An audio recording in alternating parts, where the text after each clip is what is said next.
Hi, I'm Aaron Suttles, Director of Content for Yay, Alabama. If it's Wednesday, that means it's time for Half Hour Huddle. And today's Half Hour Huddle is probably our most popular to date because we've got the University of Alabama men's basketball coach, Nate Oats, joining us here in just a second.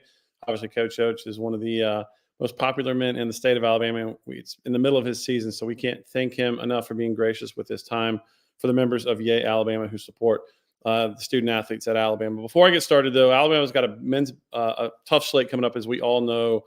Purdue, Creighton, and then Arizona, that gauntlet. But they do come back to the state of Alabama, and they're playing in the CM Newton Classic, which they have done before. That game is on December 30th. There's no tip time scheduled yet, but they will be playing Liberty.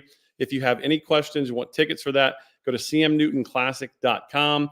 And starting tomorrow, if you are a Yay Alabama member, use code YAY23 and you'll get 25% off your tickets. So Alabama needs your support. So let's pack out Legacy Arena. It's a great competitive venue. Alabama's played there before. So they're playing, again, Liberty, December 30th in the CM Newton Classic. To get tickets, cmnewtonclassic.com. And beginning tomorrow, you can get 25% off those tickets using code YAY23. Let's not waste any more time. Let's get to our guest, the men's basketball coach at the University of Alabama, Mr. Nate Oats.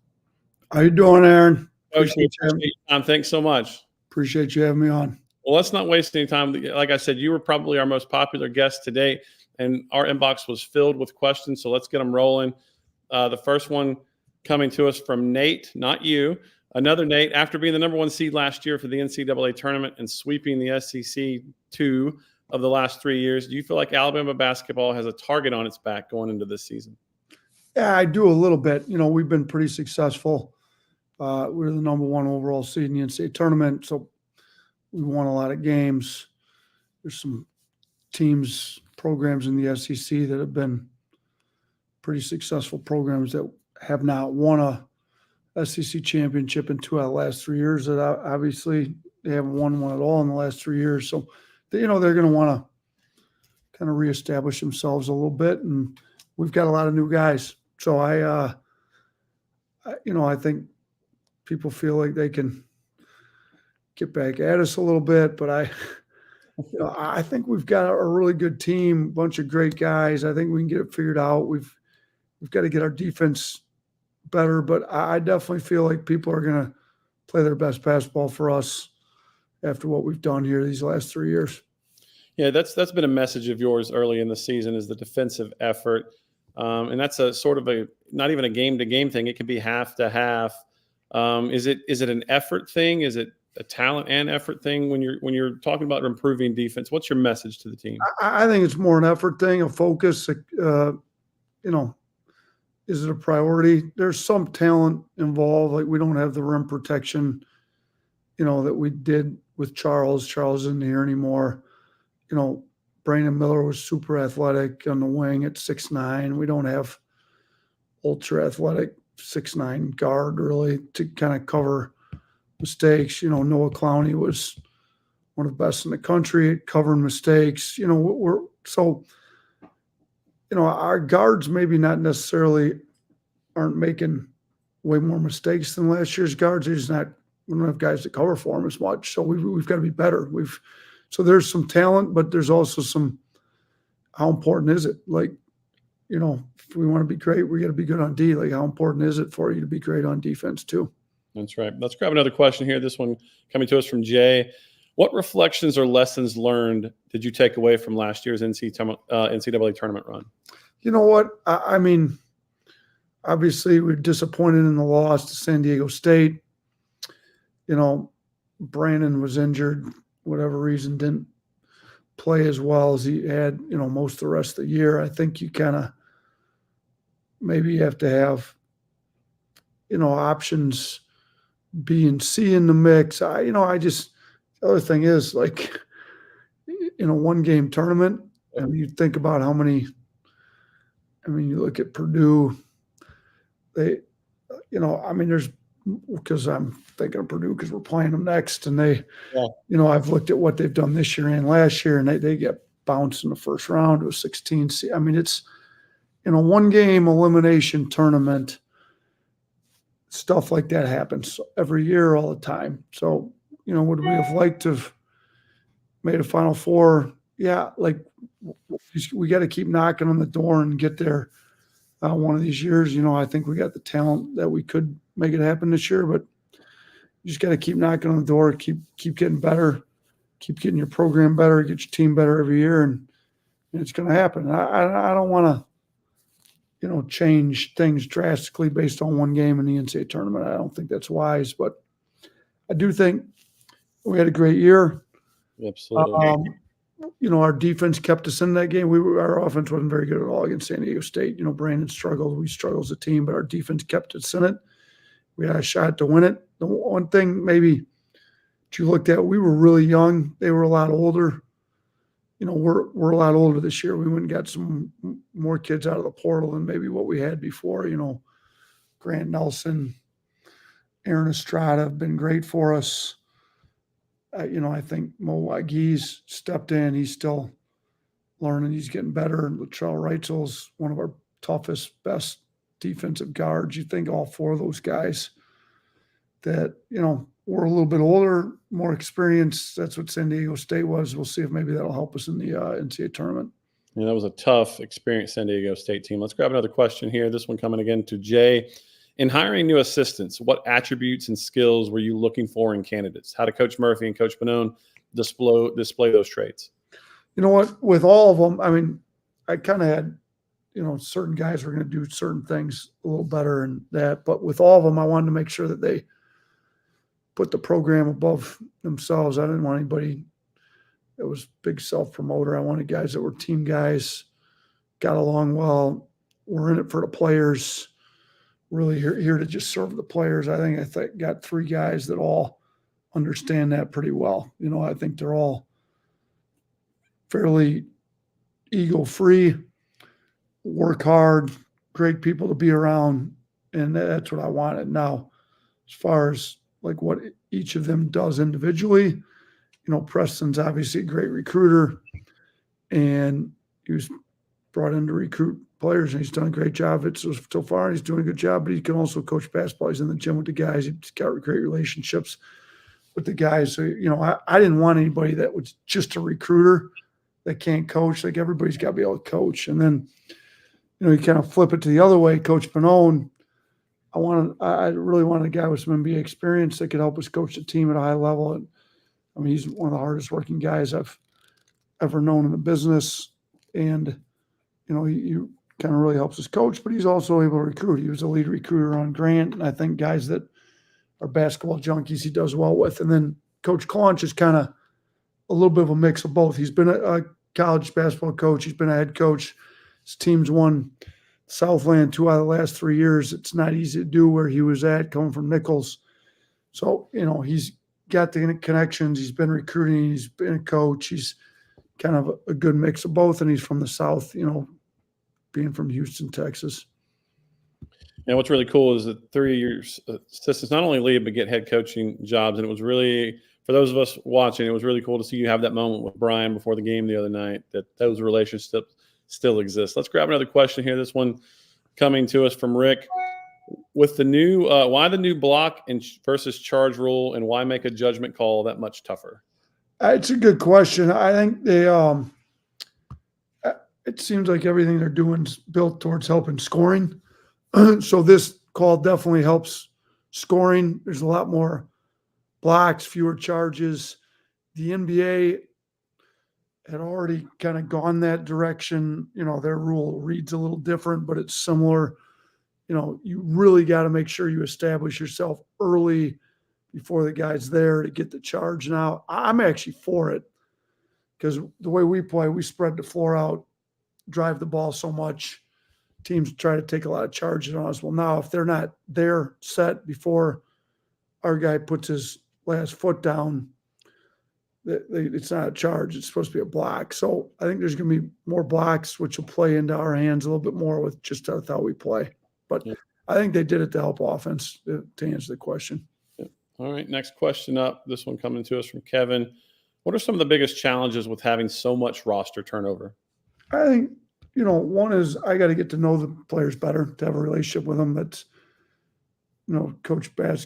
coaching basketball is smaller number. Like, you really got to build the relationship when they're and almost the whole roster's new. It's a little harder. You don't have 3 years experience with guys. We don't have more than 1 year experience with anybody on the team. I mean, Sears, Pringle, and Ryland are the only ones back, and they've all been here 1 year. So that's probably the biggest one. Some of the others are like, we play so much differently than what most college teams play. You teach everybody how to play a new system. They got to get used to it. I just think that those are probably some of the bigger ones, but it's also, they got to learn how to play with each other, not only a new system, but they're all playing with new teammates. So, before with, you got a few guys added in new, it's like everybody's in new. So they kind of got to learn it. So I think we'll have some growth as the year goes along, and we'll improve fairly significantly, I hope, as the year goes along on both sides of the ball. Yeah. It all starts with those relationships and getting to know your players. Kevin wants to know, who has been the funniest player you have coached here at Alabama? That's a good non-basketball question. It's a good one, though.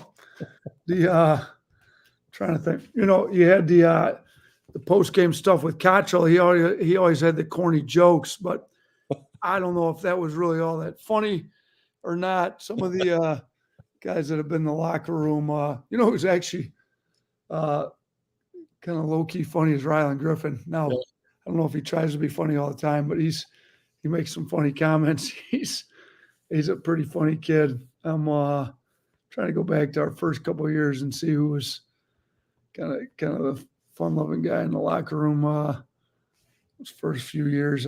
And that's a good question. I don't know. I've always wondered this.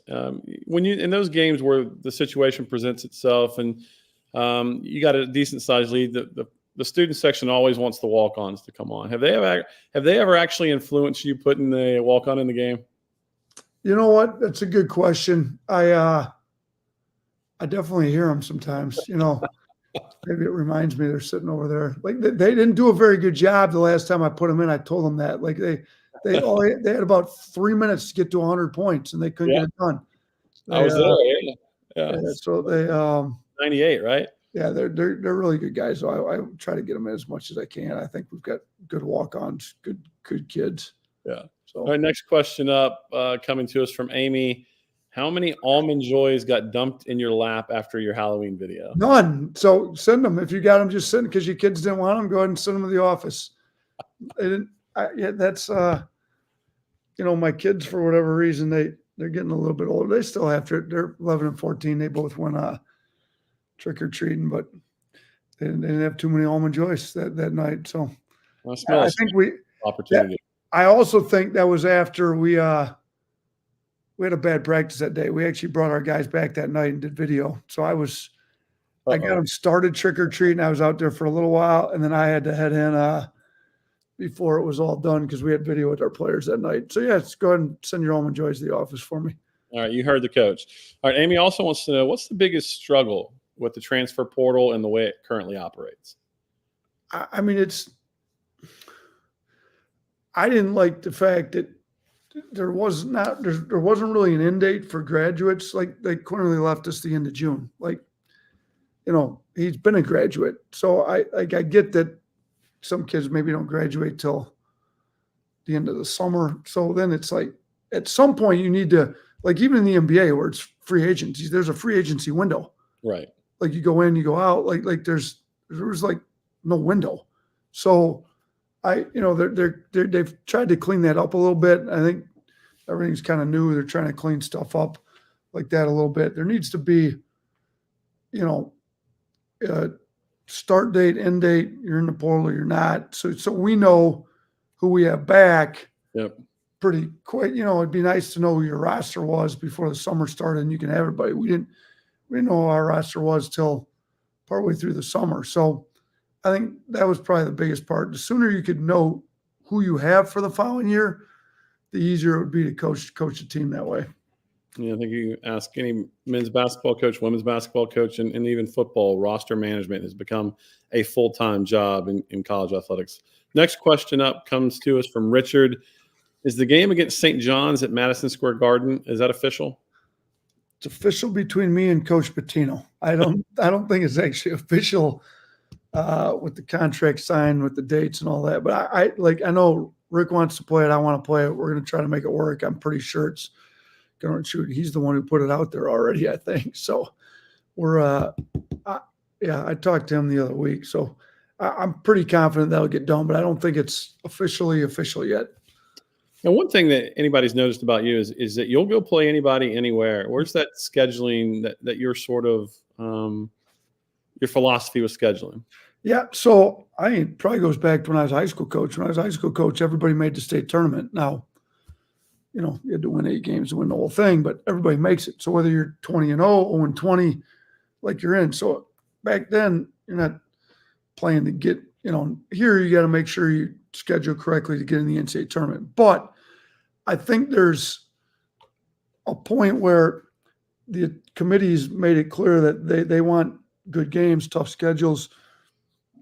Losing on the road to, let's say, Houston. We played Houston back when we happened to be fortunate enough to win both those games. But if we'd have lost on the road to Houston, that doesn't really hurt us. Right. Losing on the road to Creighton, it's not going to really hurt you. Now, you couldn't put 13 of those together for your non-conference schedule. You guys need some confidence. Shoot, that's a little too much stress on the head coach playing every game like that. But I also don't think your guys want to play 13 by game type opponents either. So I'd like to get all of our deficiencies exposed during the non-conference, work on fixing them. Yep. So that we're playing our best basketball and have had all these deficiencies, shown to us, exposed in the non-conference before we hit SEC play. Yeah, absolutely. And this schedule you're playing the next three games will certainly show you where your team is. Next question up. Alan wants to know, Coach, could you address how important contributing to our NIL is and how it impacts our recruiting top talent in the era of NIL and transfer portal? And Coach, that was not a plant. This is a real question. Yeah, it is really important with the way it is. We've been with the way we play, with the amount of pros we put in. So nobody's had more lottery picks than we have since we've been here in the last 4 years. We've had 6 guys drafted. We've got Keon Ellis on a 2-way, Charles Bediako on a 2-way. Other guys in the G League, Shackelford. We got we've done a better job getting guys ready for the NBA than anybody else. So we've been able to get in with pretty much all the top talent in the country. The fact is, closing it is hard. And if we had more NIL, our recruiting class would probably be better. And there's no probably it would be but we're going to do the best we can with what we have. But if we had more, it would definitely, and shoot, it's not just recruiting top talent, it's retaining top talent. Mark Sears is a senior, he's going to graduate. He's got a year left. I'd love to have Mark back to play for us again the following year. If he's not good enough to get drafted, our ultimate goal is to get him drafted. So if he gets drafted and he can have a great, great contract and stay in it, I'd be super happy for him. But if not, let's make sure we've got enough NIL together to where a kid like him's not trying to go get paid somewhere else. We need to keep him. We need to be able to recruit top talent. And with the way it is now, you can't do it without your NIL and your collective being where it needs to be. And ours needs more. We need to do a better job. Ours needs more. You heard Coach. He can get in the doors, but to be able to close the top talent, we need strong coffers. We need our coffers full for our programs at Alabama. Let's go to the next question. This coming from Jimmy. Aside from Sam Walters, who are the great three-point shooters on this year's team, and who are the best defensive players? So, yeah, obviously we know Sam can shoot it. He's great. Mark Sears is shooting the highest percentage on the team right now. I think we all know Mark can shoot. Mark, Aaron Estrada, Sam Walters, Rylan Griffin. Now we do it, and we call it NBA 100. You basically, every NBA workout, you go do like in the spring, to test the draft process. They have you shoot 100 threes at the end. We do that periodically. Ryland had a 92 out of 100. It's the highest ever been got in our program, which is pretty ridiculous. So what did I say? Mark, Aaron, Sam, Ryland, Latrell Reitzel's big-time shooter, Devin Cosby. Those 6 are probably but Jaron Stevenson is right in there with those guys too. But those are the best ones. And then best defensive players, we need Herb Jones back. We need some the best. Ryland Griffin, Latrell Reitzel right now. Those 2 are our best perimeter defenders. Interior wise, probably Mo Wagi. And we need to get some more better defensive players. We need to get some of these guys that are great offensive players to be better defensive players. Well, we're going to be respectful of coach's time, so we got a few more questions. We're going to fly through them as quickly as we can. Michael wants to know, after these first few games, which players are standing out as leaders? You know what? I think, when you talk about leaders, it's you got to play hard, and then you also got to speak up when it's appropriate. So I think, Mark Sears has been here, has the most experience and he's starting to speak more. So he's one that's standing out. We need his defense to get better. I think the better he played on defense, the more he could speak up and talk to some of that.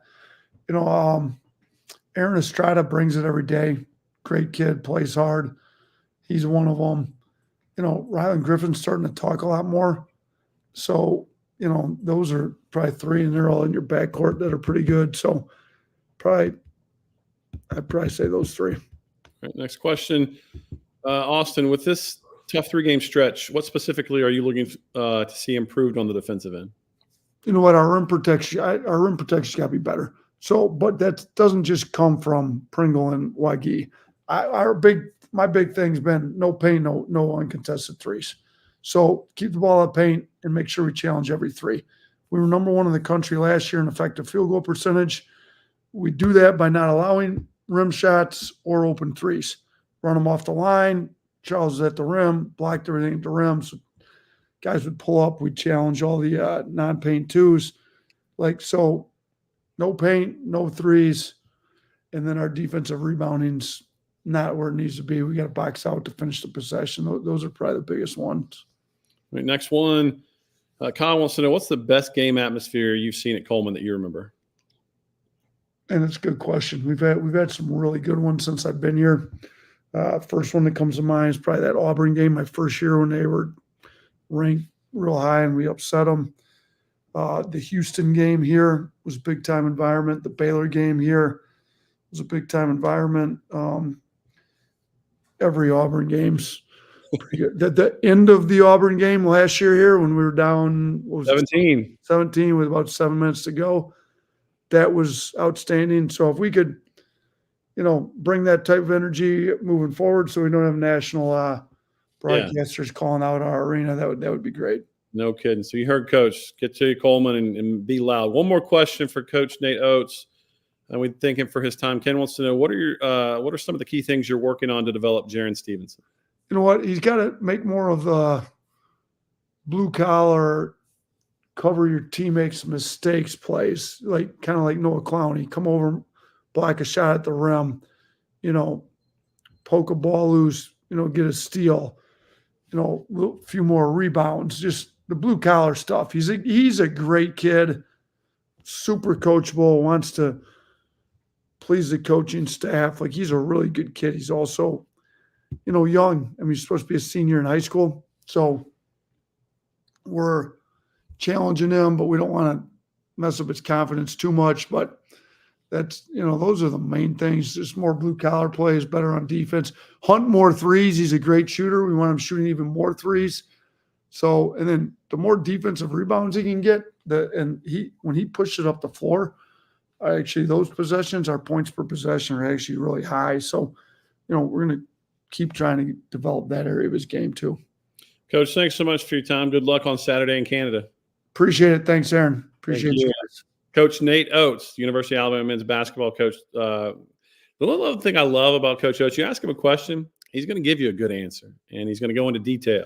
And you don't get a whole lot of coach speak with Coach Oates. He'll tell you within reason, player deficiencies or what he wants them to work on.